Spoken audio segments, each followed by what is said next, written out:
this presentation, we'll be talking about some applications of AI in the remote sensing field. Many of you might have heard about the MBRC from its previous missions, such as sending the first UAE astronaut to the International Space Center, or sending the Hope Mars mission to orbit the Mars. However, the focus of this presentation will be discussing a specific field of what we work at in the MBRC, which is remote sensing. So we'll go first by understanding what is remote sensing in general, and how it is important, and then we'll go into some applications of AI in the remote sensing field.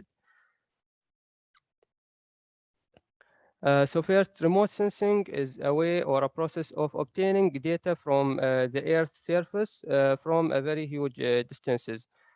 This can happen in several ways, one of which is to use drones to capture images of whole fields of crops, and then the farmer or any person can use this image to analyze the crop's health, and he can take necessarily actions if there are any unhealthy crops. Remote sensing, as I mentioned, can be happen by drones. It can also happen through the use of airplanes and attaching cameras to them. It also can happen through satellites.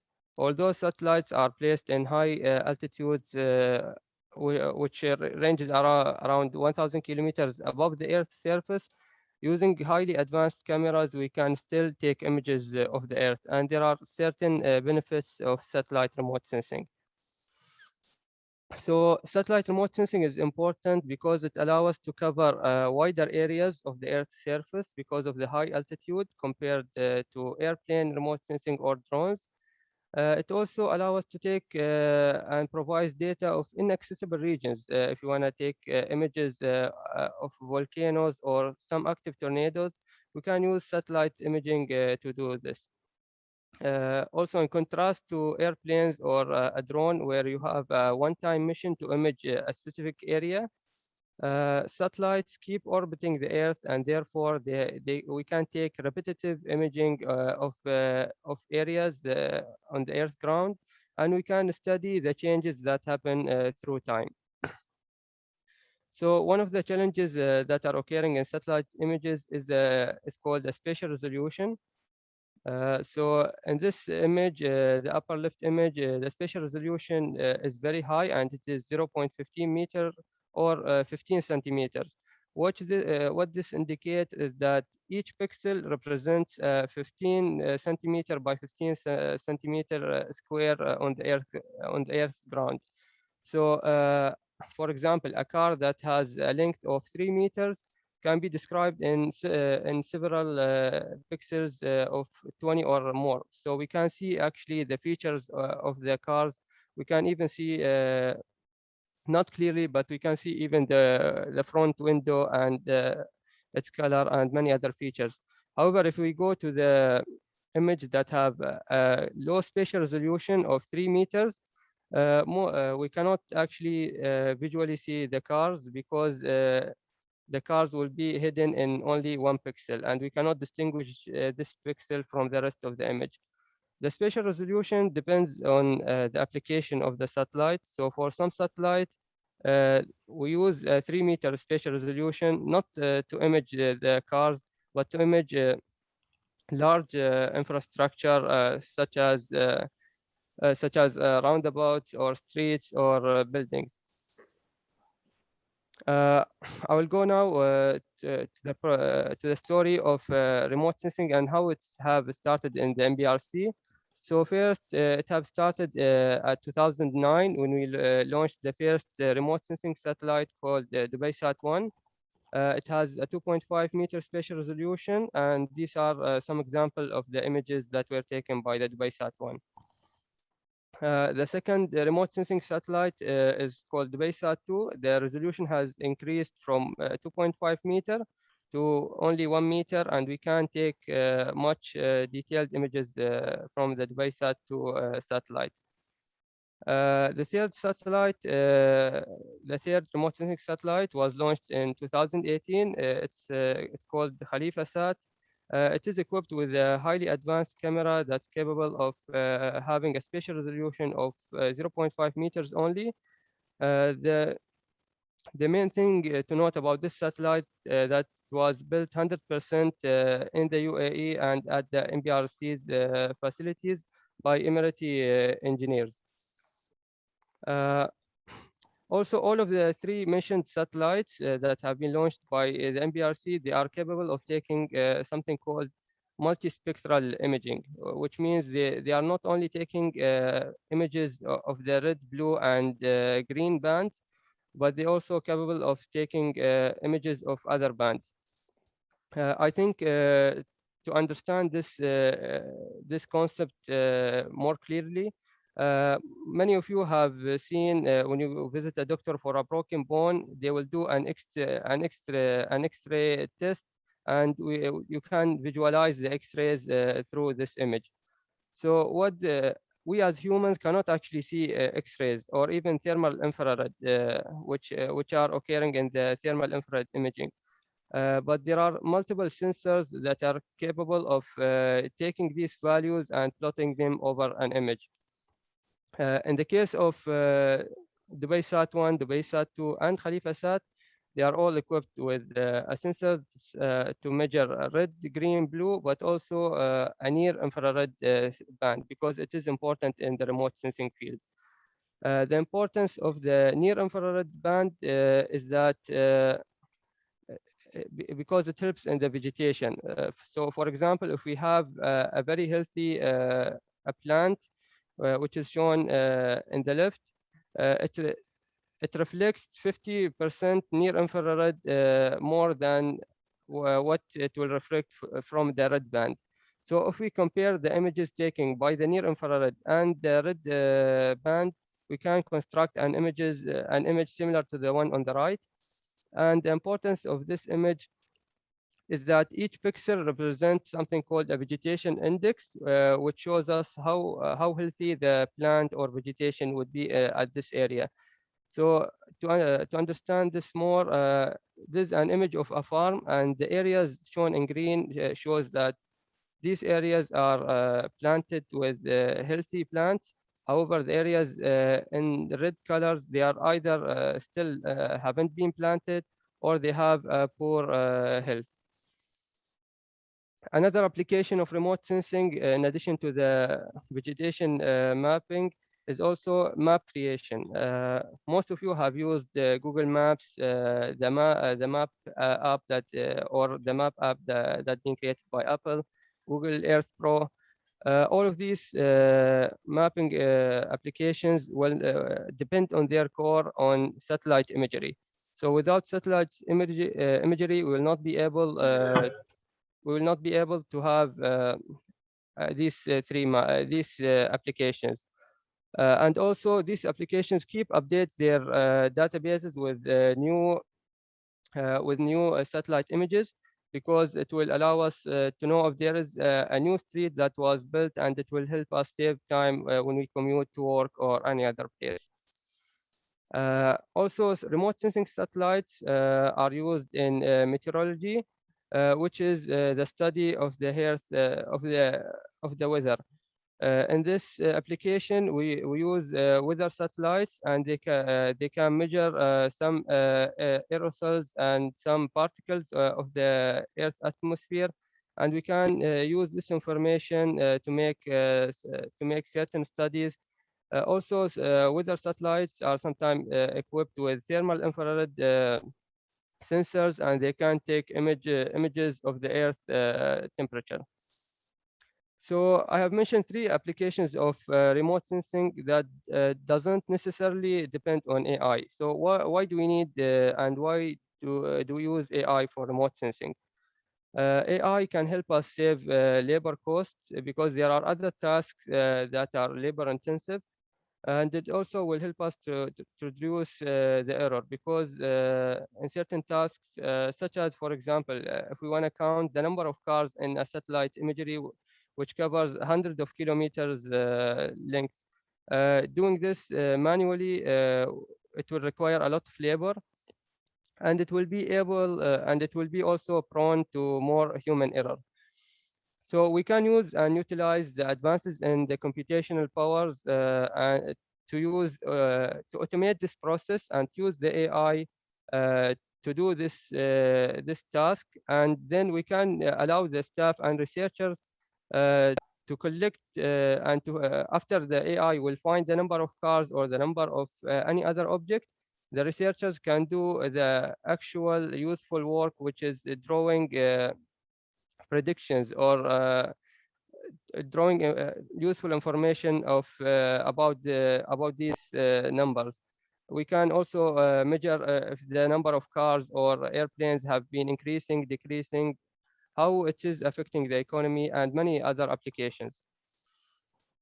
So these are some of the AI techniques that are used in the remote sensing. The first on the left is called change detection, which allow us to compare scenery of a same location on Earth, but the images will be taken at different times. The next one is classification, which is to classify some scenes of the satellite imagery. The third is object detection, which allows us to detect and locate certain objects on the Earth ground. And the last one is image segmentation. So in change detection, we can compare two images. In this example, an image taken at 2017 with an image taken in 2019, and we can see how many more infrastructure was developed, and in some cases, how many or how much area have been destroyed or developed. Uh, Also, we can do a classification application of remote sensing, which allow us to classify scenes that are belonging to an urban area, a city, a rural area, or an image of only the desert or a sea. So for each case, we can do different analysis later on. Also, classification help us to classify images of having thick cloud, thin cloud, or having very densely clouds.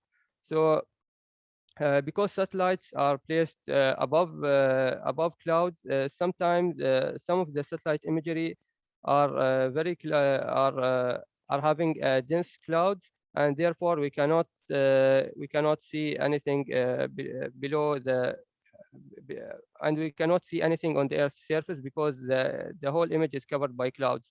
So we can do a process for this image, or we can disregard this image. However, if the clouds are thin clouds, we can use image segmentation to segment the cloud and then use the rest of the information to analyze. Also, another useful application of AI is object detection, which allow us to detect several objects on the Earth ground. First, we can detect ships from the seas, and we can see where they are mostly located, and we also can count the number of ships in satellite imagery. What this information help us to do is to understand the economy of a certain country or a certain region, because the increased number of ships means there is more trade that's going at this place, and this will influence this will infer that this country is having a very steady economy.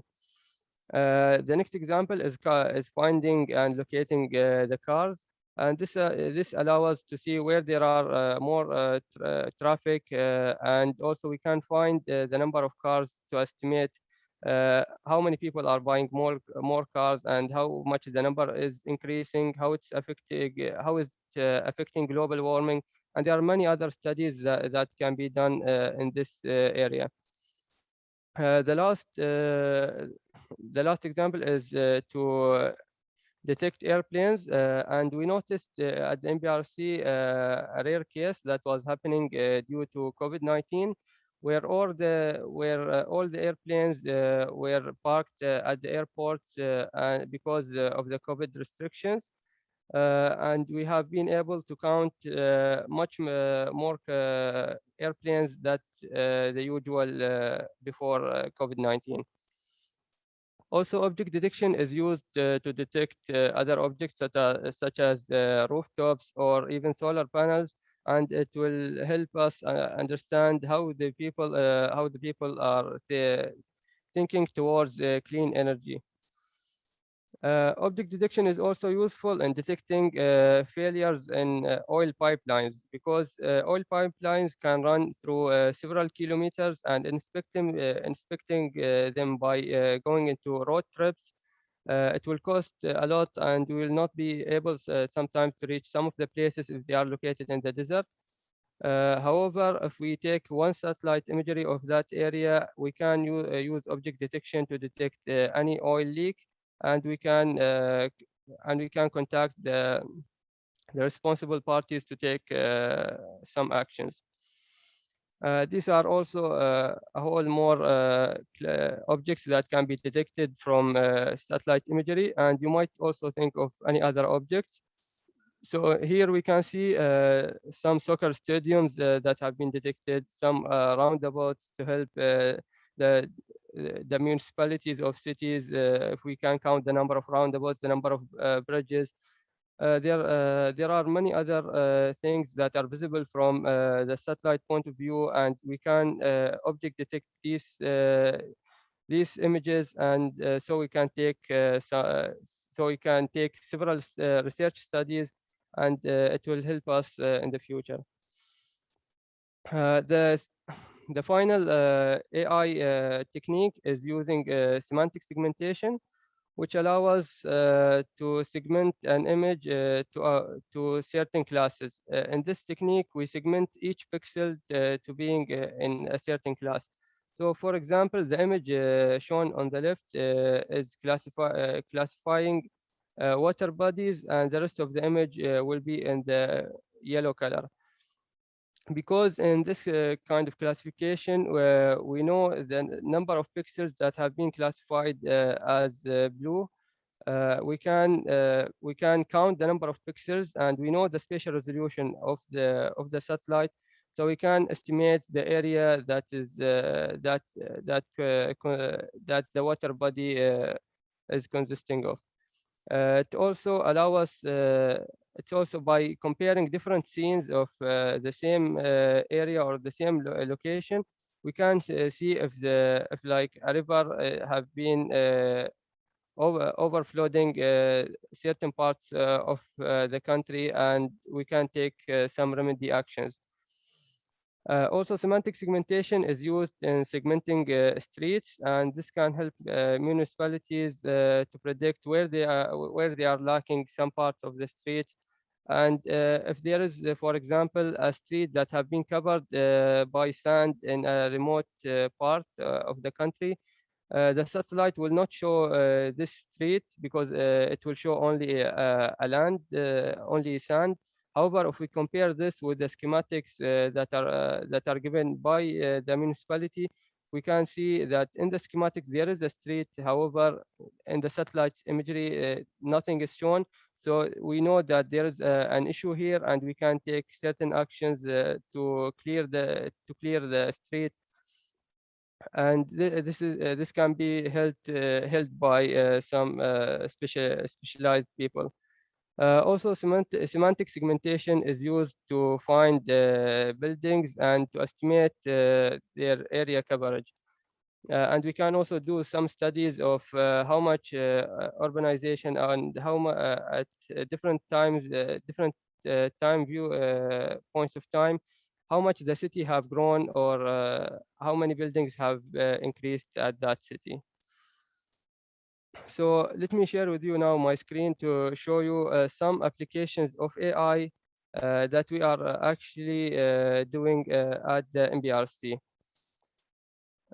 So this is our remote sensing website. It's called adas.mbrc.ae, and here we provide some solutions to customers. You can see from this data that we have created 36 story maps, and these story maps are actually satellite imagery that is actually telling a story. So, for example, we have a story map of the COVID-19 outbreak and how it have affected the number of airplanes. We are also heavily engaged in research, and we have till now 53 research papers in the remote sensing and AI areas. We have also 10 international customers.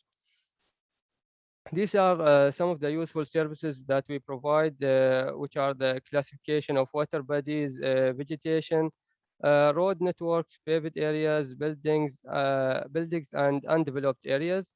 We do also we have also techniques to perform change detection, environmental monitoring. There are many projects that we have been engaged in, such as project monitoring of Expo or the Palm Islands in Dubai. Also, we do disaster management by taking images of the disaster areas, and we can help assess the damages, so the government of the damaged area can take certain actions to estimate the cost of the damaged area. There are also some studies in the air quality to measure the PM2.5 and PM10 values, which are types of aerosols that are in the atmosphere. And you can also find the carbon dioxide and nitrogen dioxide and study global warming. As I said, we have several AI solutions such as object detection, feature extraction, pattern recognition, and there are many other applications and services such as 3D mapping, data fusion. I'll go into some of them. I'll try to be fast. So this is an application called land use and land cover mapping. In this application, we see this is the original satellite image that was taken by Khalifa Sat with a 70 centimeter resolution. By doing land use cover mapping in this image and using AI, we can classify and image segment this image to water bodies in blue, vegetation area in green, and other areas in yellow. And each area will cover will constitute a specific class.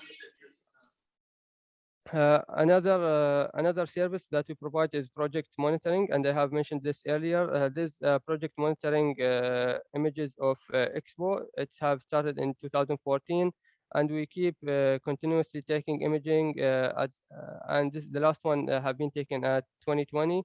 So we can see the progress of the work from a satellite point of view. Also, we are engaged in disaster management, and we are contributing with several space agencies that are focused on the disaster management. So we provide them with data. So we share and collaborate our data with their data to help the affected countries. There are also some studies about the air quality, and in this map we can see how some of the gases have increased dramatically from 1976 till 2018. You can see the difference in the map. The intensity of these gases have increased, and also the amount of the area that they are covering have increased as well. And this, of course, is very unhealthy for the planet. Uh, an example of AI object detection service that we provide is here is shown how we can detect airplanes from Dubai airport, and also some ships from around the world. There's also a 3D mapping that have been constructed of the Hatta Dam. And this is a short video I wanted to show you of the 3D image that have been constructed.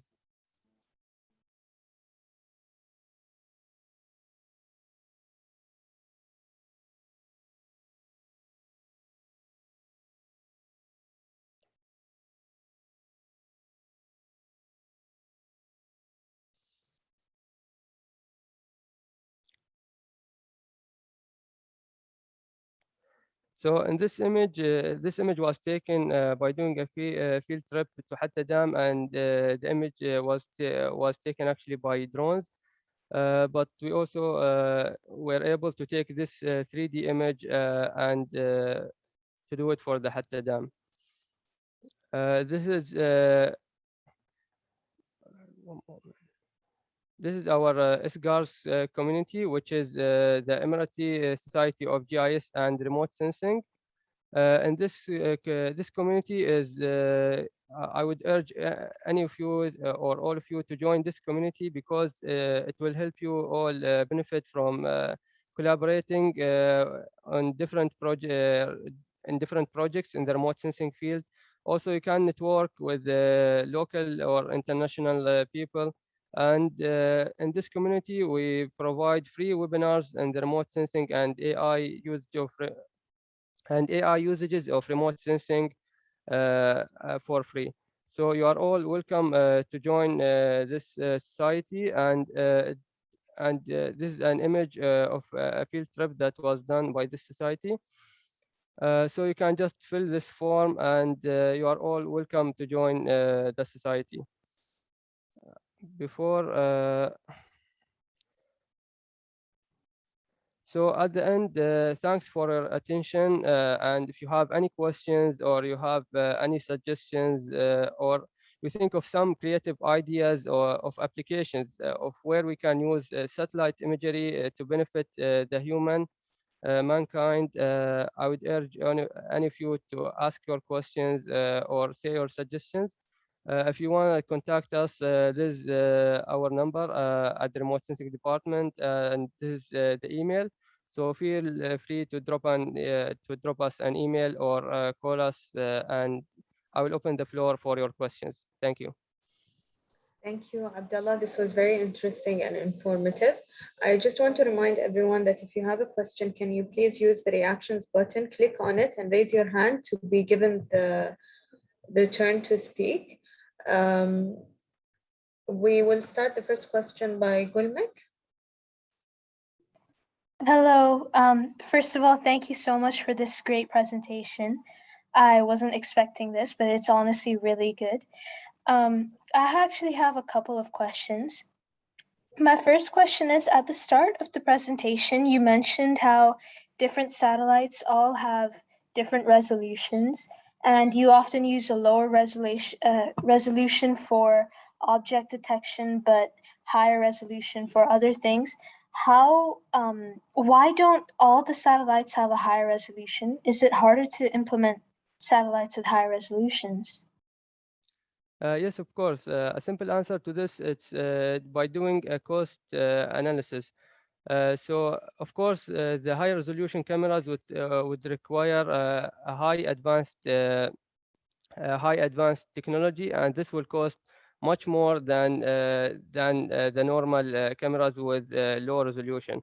So, and also it depends on the application. We cannot say that this camera is bad because it have a low spatial resolution, or this camera is good because it have a very high spatial resolution. It depends on the application of the task that we want to find. So in the case of if you want to detect small objects such as cars and even humans from the satellite, then yes, we need a high spatial resolution.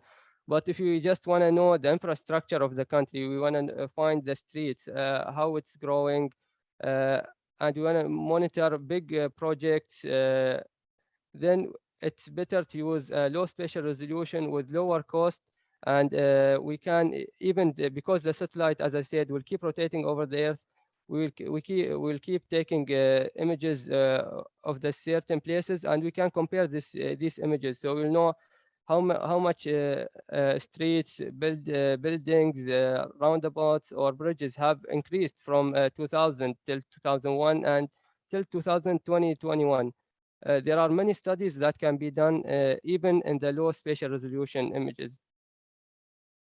Okay. I hope this answered your question. Yeah. Yes. My second question was, the HOPE, the mission. Yeah, I was thinking, yes. can't you use this space exploration? Can't you use this technology object detection and all these things for exploring other planets, because often it's really hard to create the mechanisms to land a probe successfully, and often it's a bit nerve-wracking because it all boils down to one moment when it lands. So can't you technically send a satellite to just orbit around the planet and keep using this to get all the data that we need? Yes, this is what we actually are doing with the Hope probe, because the Hope probe is actually orbiting the Mars atmosphere, and it is continuously taking images of Mars and sending it back to the UAE. And we here at the MBRC, we can analyze these images using any techniques, either manual or AI. But of course, using the AI would be more efficient, and it will give better results. So the answer is yes, we surely can use AI in this field as well. Thank you. Thank you, Gulmak, for this lovely question.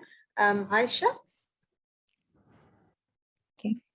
Assalamu alaikum. This is Asha Al-Adi. Alaikum I am a salam. graduate student in electrical engineering, and I am currently interested in doing my research in deep learning and artificial intelligence. So my main question is, I have noticed that almost all the artificial intelligence operations and analysis are done when the data reaches the ground station. So is there any plans in the future to do the artificial intelligence operations and analysis on the computer on board? I mean, I know that it's kind of hard on the hardware itself when it comes to the space hardware and satellites, but is there any plans to implement it right in the satellite? Actually, I'm not aware of any plans to do this, because from my understanding is that satellites, when they are launched into the Earth atmosphere to orbit, their cost depends heavily on their weights. And if we want to use like higher GPUs or higher computational powers aboard these satellites, it will increase their cost dramatically, and it will be more efficient to take the images by the satellite and then transfer it to the Earth, where we have a lot of this computational power at very considerable, at very lower cost. So just by having these GPUs on board the satellite, I'm not sure by how much it will increase their prices, but it can go to up to hundreds of thousands of US dollars. So why do we need I think it might have useful applications, but compared to the amount of money that we'll be spending, it's much more efficient to cut this cost totally and use our GPUs that we have here in the ground station. Thank you, Engineer Abdullah, for your explanation. You are Thank you. welcome.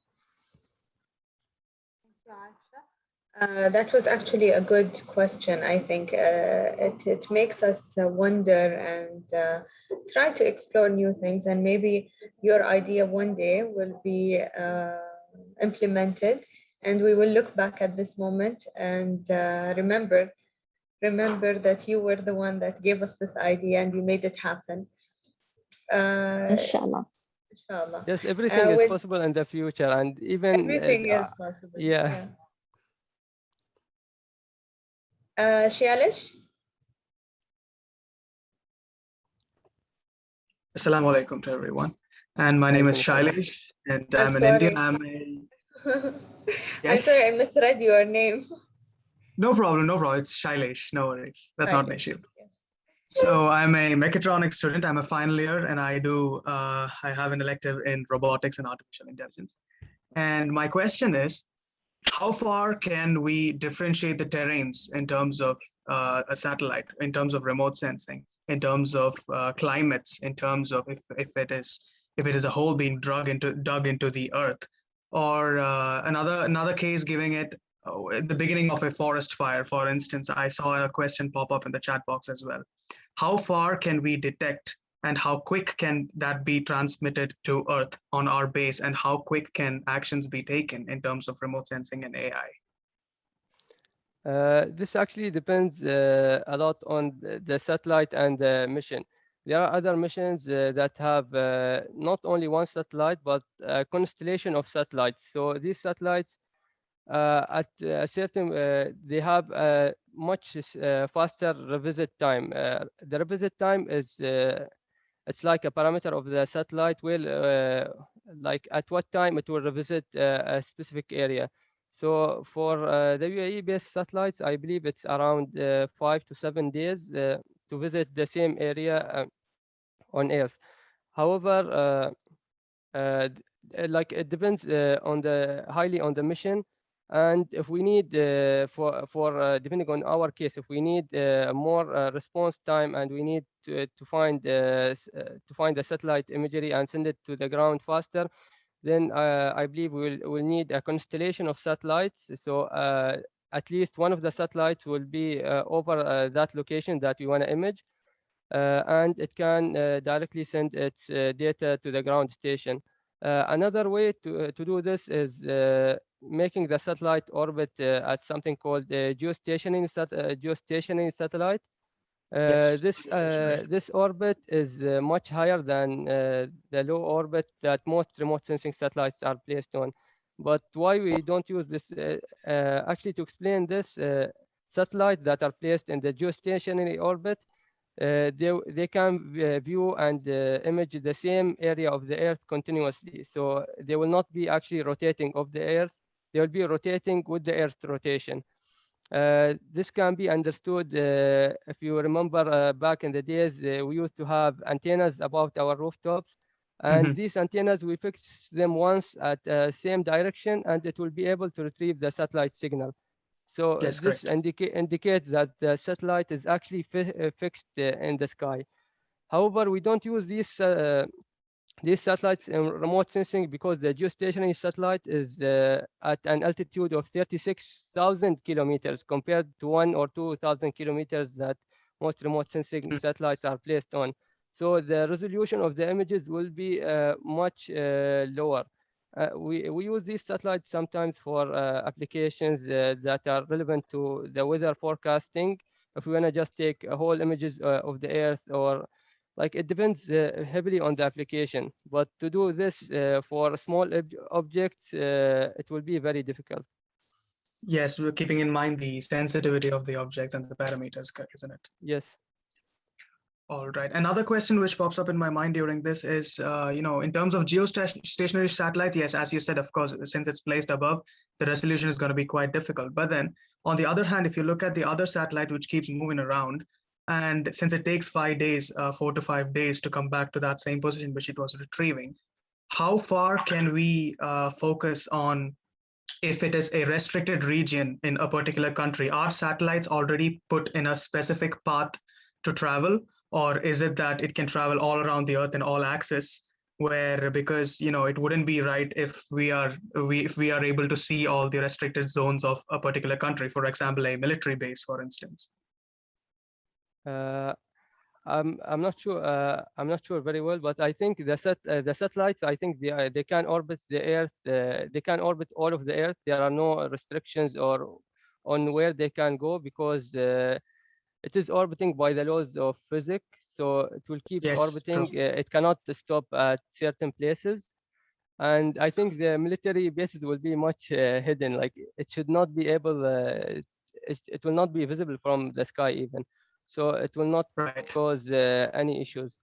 And also the revisit time that I mentioned, it's a revisit time to the same exact location. However, the satellites can be seen for can be like we can take their signals and download data even three times a day here in the UAE. So Okay. when I meant revisit time, it's going over the exact, I believe, longitude, latitude, but Okay. it can be within a certain area, like 3 times a day. Okay. Okay. I That's good. think most satellites orbit the Earth it completes more than 20 or 30 orbits over the Earth in one day. So Oh, this, right, like right. it can cover the whole Earth. Yes, All right. All right. That's perfect, Mr. Abdullah. Thank you so much. you are welcome. very interesting to listen to these conversations and all these different perspectives on something that sounds very simple or not simple, that's not the right word, but for such a simple concept, but we have all these different perspectives and we have all these different ways that we can use just one technology, and it's very interesting to listen to all of you ask all these questions. Asim or Asim? Yes. Assalamu alaikum. I'm thank you. First of all, thank you for this great presentation. I have a question that is there possible to access these data sets for research? I'm a student in the third year computer science and engineering. Yeah, I think we provide some free satellite data for research, but please feel free to drop us an email to request these images. Okay, thank you. You are welcome. Another question from Gulmek. Hello again. My Hello, other hi. question was actually last week we had a webinar session about machine learning for animal detection, and that was for the sanctuary here in the UAE. So my question was, do you actually collaborate with them and actually provide them with any data if you come across any data for these animals through these satellites? I'm not aware if there is a collaboration or not, but I think it will be very difficult from a satellite point of view to find small animals on the Earth's ground. I think they might be better to use. It might be better to use drones to image that area, because the drones will be much closer and we can see the animals much clearer. So satellite imagery are used for large images if you are discussing this case, because in satellite imagery, when we view cars, we see them as small objects. So if you want to detect an animal, it will be very difficult from a satellite point of view. And currently, the UAE satellites, they have a maximum spatial resolution of 0.7 meters. So it's not capable actually of detecting these types of animals. Okay, thank you. My Yeah. other question was that with the 3D map that you guys created using those drones, how are you able to exclude people from such maps? And do you think you can use these maps for simulations for patients in hospital who maybe want to go to an area but aren't able to physically get there, using AR and VR simulation? Yes, first of all, these images are not created only, it's created by a drone, but also some other sensors to find the elevation of the terrains. So constructing these 3D maps can help us know how the water will flow in the case of the UAE dam. And it also can help in other applications, as you mentioned, the case of hospitals and how to view that as a 3D map. So I think there are also other organizations that are focusing on this 3D mapping of objects. But when we receive an inquiry from a government entity or even a private company, we do our best to fulfill their requirements.